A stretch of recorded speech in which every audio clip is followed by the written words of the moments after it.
It's my privilege to welcome to the airwaves this morning my good friend Dan Flynn from the Australian Christian Lobby in beautiful Canberra today. How you doing, Dan? I'm doing so well, Matt. Thank you for your call, and lovely to be here with your listeners. It's always good to catch up with you, mates, and there's been a lot of talk about football going on, and of course the big grand final on the weekend. But the other big story that we've been looking at with the ACL is the Hawthorn football story about the problem of coercion. That's been a massive news story, hasn't it? Well, it absolutely has. Here's the thing with that, Matt. I mean, obviously it's spoiled the run into the grand final. Everything's polished and beautiful, but, stories emerge, and if they're true, it shows incredible, underbelly of the football culture that, and the concern really for ACL is a couple of fronts, that you have Indigenous players being, their families being separated, allegations that their babies are threatened to be aborted, told that they shouldn't have these babies, they'll distract from their career. And it's interesting, we're hearing this in the Victorian AFL context. These allegations are yet to be proven, but we've seen similar stories coming from the NRL where, we've had one young woman saying that, she had no option rather than get rid of her baby. The pressure from the football player who was the father of the baby was relentless. And a lot of this narrative that, look, this baby will ruin your career. So this type of coercion coming from, the top levels of clubs, if true, is extremely concerning. And, football's great, but it is entertainment for the masses, Matt. And if it is true, these allegations are true, it's somewhat of a murderous cult, and this is very concerning. Well, it is heartbreaking, and I've interviewed a number of Christian footballers and football chaplains over the years, and they have been saying that it is quite shocking, from a Christian worldview to see what goes on behind the scenes in football clubs, and some of it gets into the media, but a lot of it doesn't. This is really heartbreaking. When you look at abortion in Australia, there's around about 240 abortions per day. And yes, it does raise the question, how many of those abortions are the result of coercion, pressure from partners, family, workplaces, other social factors, It's a big discussion that we need to have, isn't it? Well, it absolutely is, Matt. And it's, effectively you've got, I suppose the father's employer effectively, saying, get rid of this baby, it's going to affect you in the workplace. So, yeah, coercion's huge. And we know, Matt, that, when women hear that their pregnancy is supported, that the baby will be supported, that changes everything. And men have a big role to play here. Men who are the fathers, men who are in positions of power, particularly in football and rugby clubs, have a lot to learn. So I'm, looking forward to this inquiry, getting to the truth of some of these issues. Obviously, there's a presumption of innocence in relation to these coaches, but we've got to find out the truth. It's very, very important. Certainly one to watch, and appreciate the ACL speaking up on that topic, speaking up for the unborn, speaking up for those who can't speak. It's a powerful thing you guys do. Now, another... Yes. Just before we leave the abortion front, we've got, this is a Victorian story, the March for the Babies in Victoria is coming up October 8th. Yes. Something I've been involved with for over a decade. It's back on now. It was adjourned for a couple of years because of COVID. Victoria has incredibly liberal abortion laws allowing abortion up to birth. So, people turned out in great droves.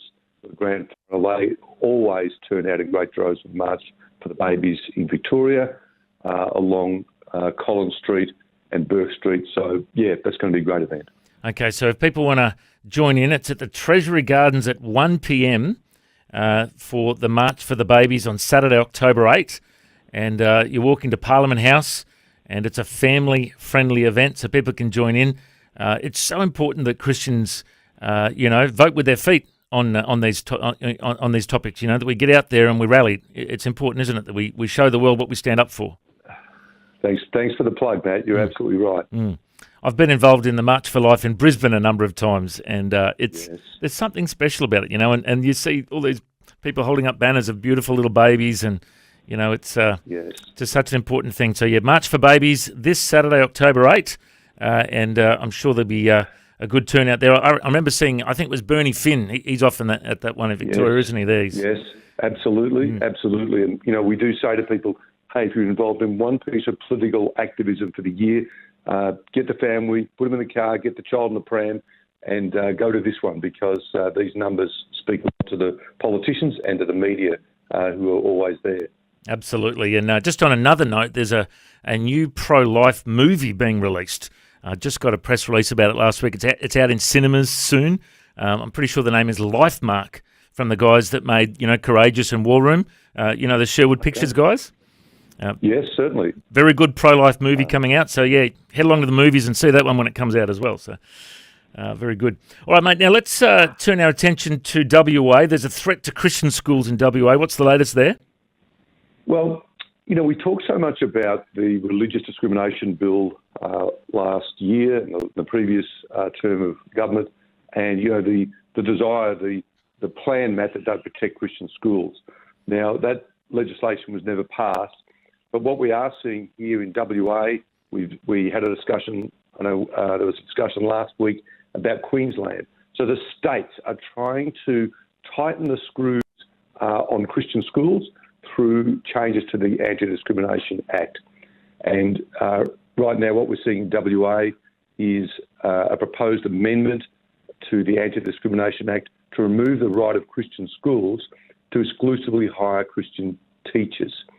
And, basically, unless you're the principal or the chaplain, that an LGBT person, rainbow hair, they won't be able to be knocked back for a job teaching maths at a Christian school.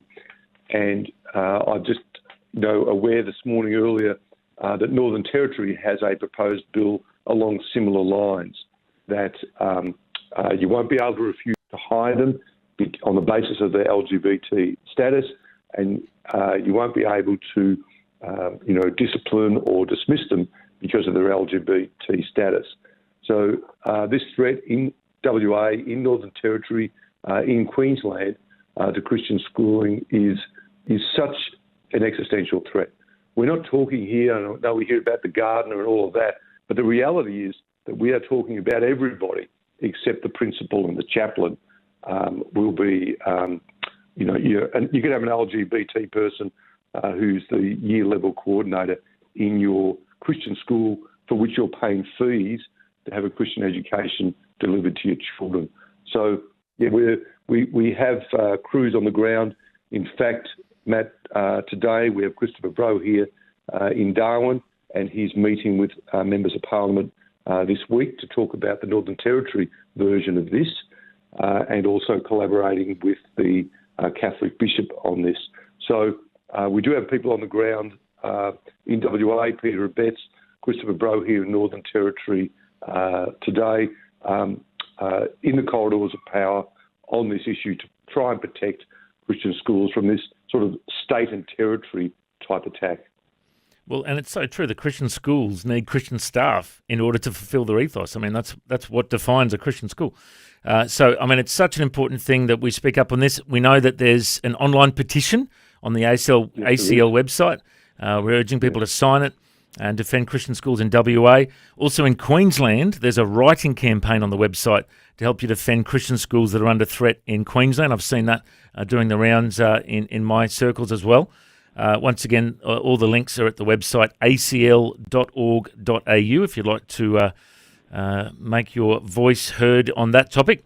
Now, there's another way that listeners can help children with gender dysphoria that you guys have been discussing. What's the latest on that topic?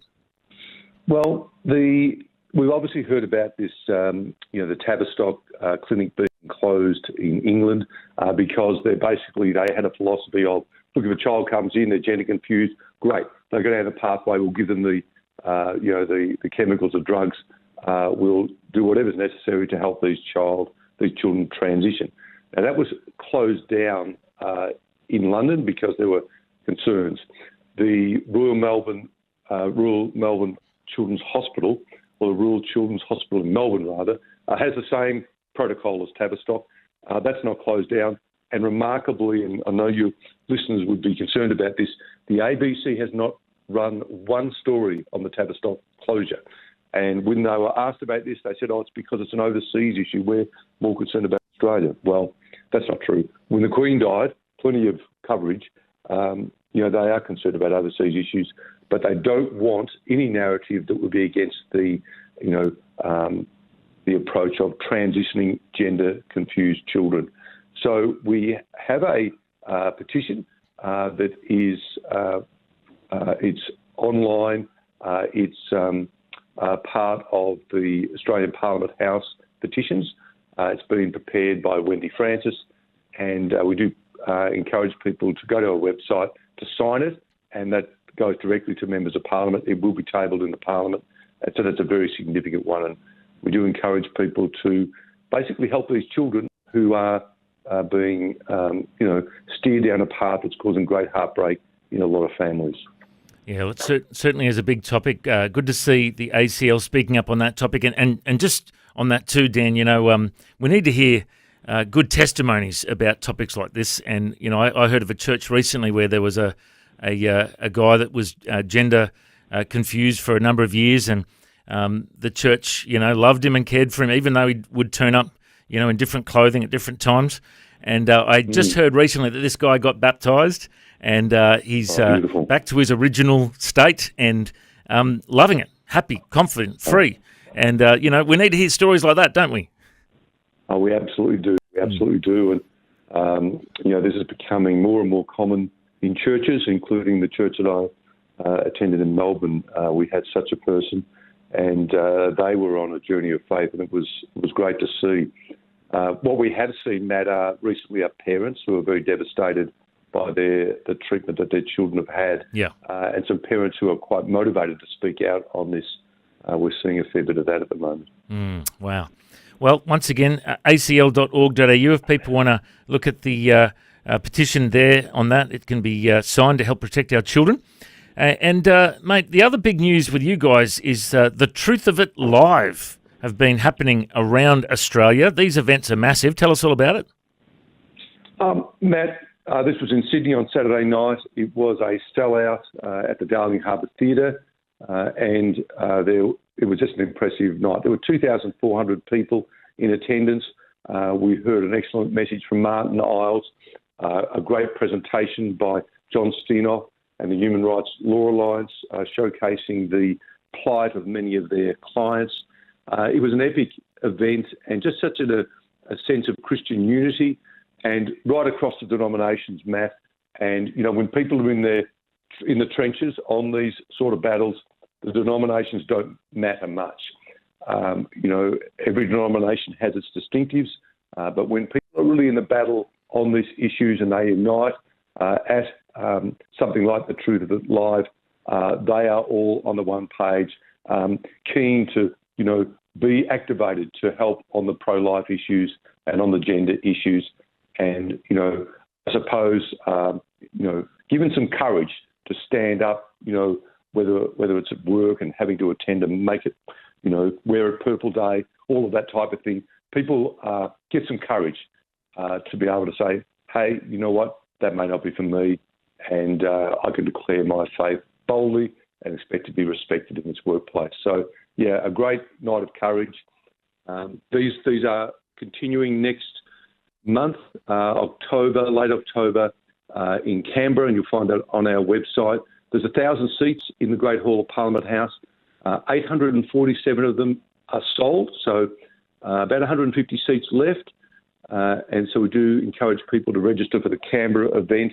The Melbourne event, 11 November, there's 1,700 seats sold already. So, it's a great tour and just a great sense of unity and empowerment for people, particularly experienced in Sydney last Saturday night.